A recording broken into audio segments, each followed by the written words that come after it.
Turning it up indeed. Now the ICC Women's T20 World Cup begins on our shores on the 10th of February when the Momentum Proteas side will be taking on Sri Lanka at Newlands.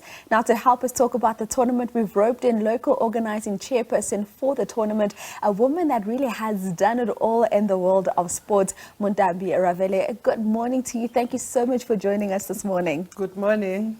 Let's talk about how these big cricket tournaments are coming in thick and fast for South Africa, especially when it comes to women's cricket. I mean, we know that the under-19s are currently in action in their World Cup, where the South African team has been doing fairly well. And now from the 10th of February, we have the T20 World Cup starting.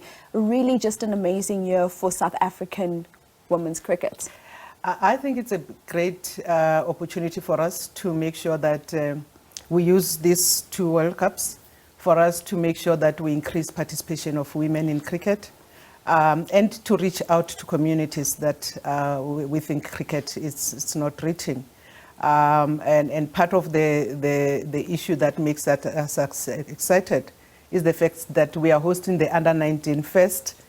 We will have our learning experience from the Under-19, and by the time we host the seniors, we would have actually been able to correct most of the things and make sure that it's a great event and South Africans will enjoy it. And indeed, and we look at perhaps just the turnout that we've been having in terms of the under-19, perhaps a little bit of a challenge. And when it gets to the senior women's team, we're certainly going to be looking to get more people coming out. Is that a challenge you feel you've been experiencing, and how have you tackled that as the local organizing committee? Yes, it is a challenge. Obviously, on the first day, you will get more support. And on the days where South Africa is playing, you will have more kids coming. And I hope also on the finals on Sunday, we will have more supporters coming.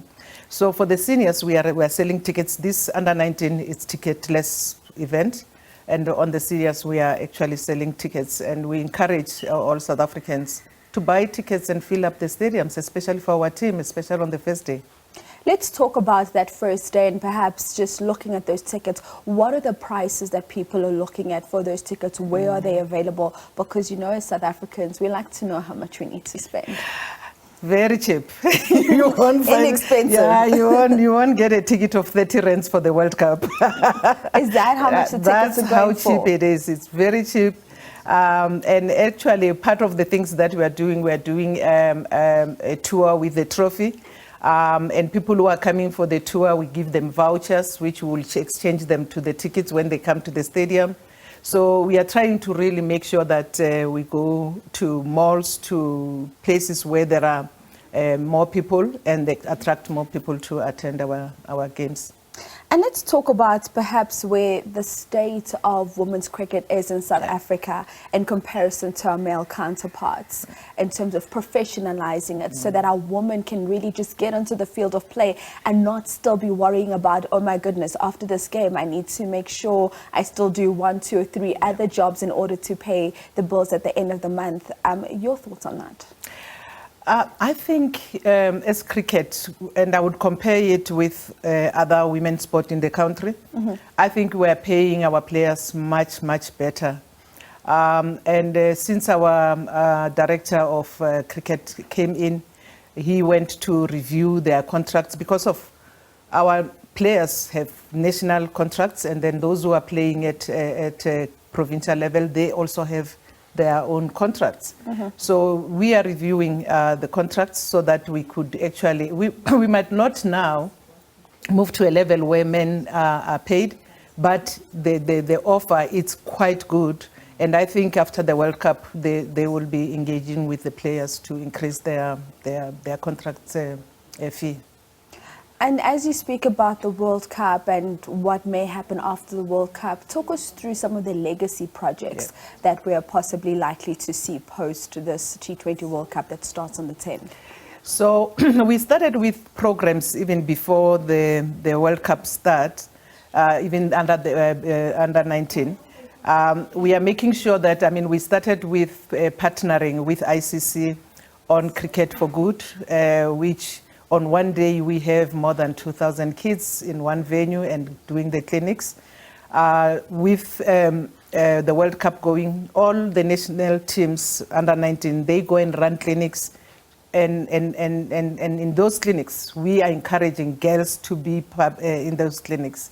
When we attract people to the stadium, we want to have 60% of them being girls in order for us to look forward. So as Cricket South Africa, we do have our mini cricket. So within our mini cricket now, we have then again put percentage to say, within the mini cricket, we need to make sure that 60% are girls within the program, so that we actually increase the pool of cricket choices as they move up.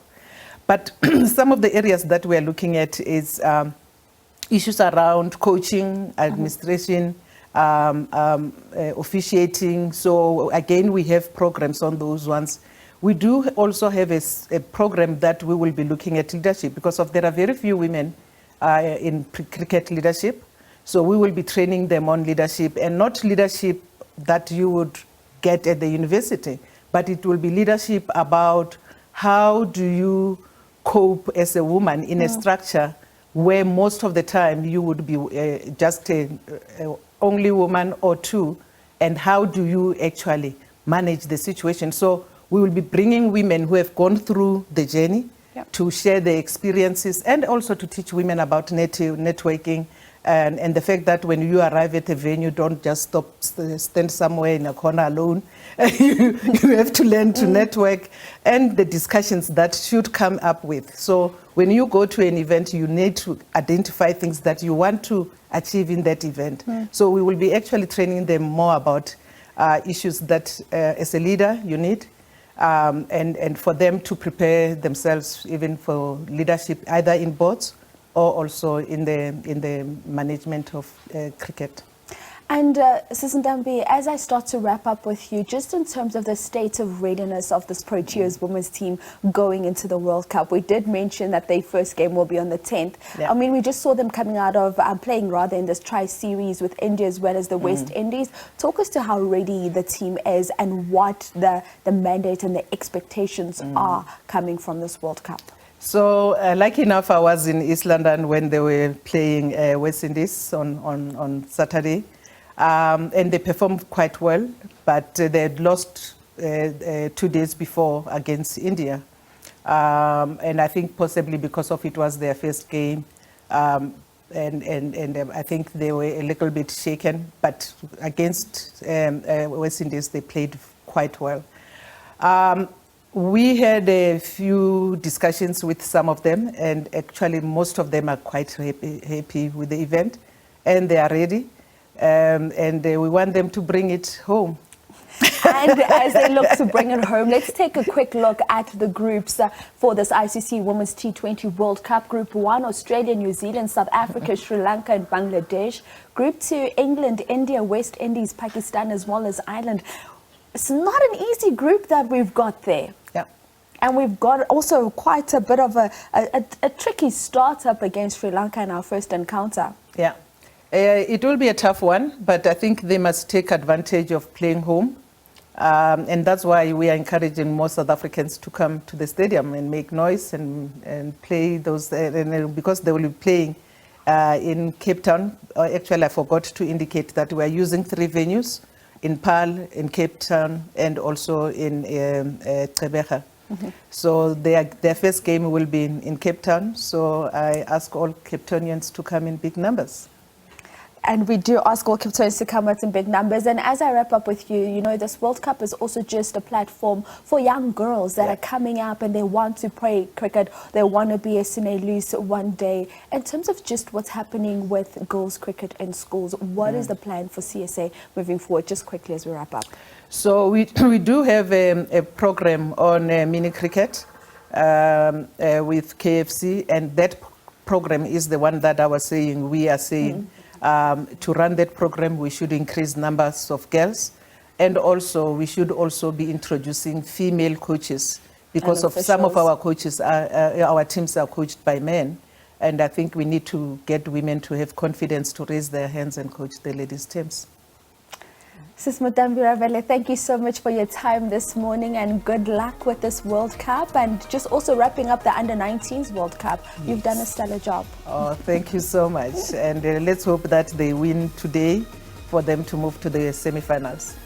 Indeed. That is, of course, the Under-19 South African team. They are in action and we do want to see them getting into the semi-finals. Now, we were talking also about the T20 Cricket World Cup. It does get underway on the 10th of February. South Africa opening that tournament up against Sri Lanka. Please do go out in your numbers and support the South African women's team that will be playing out in Cape Town. And that's how we wrap up your sports news for today. Let's now get you up to date with your morning headlines for the last time today. But for your sports news on Morning Live, and good morning. My name is Busiwe Ngobo.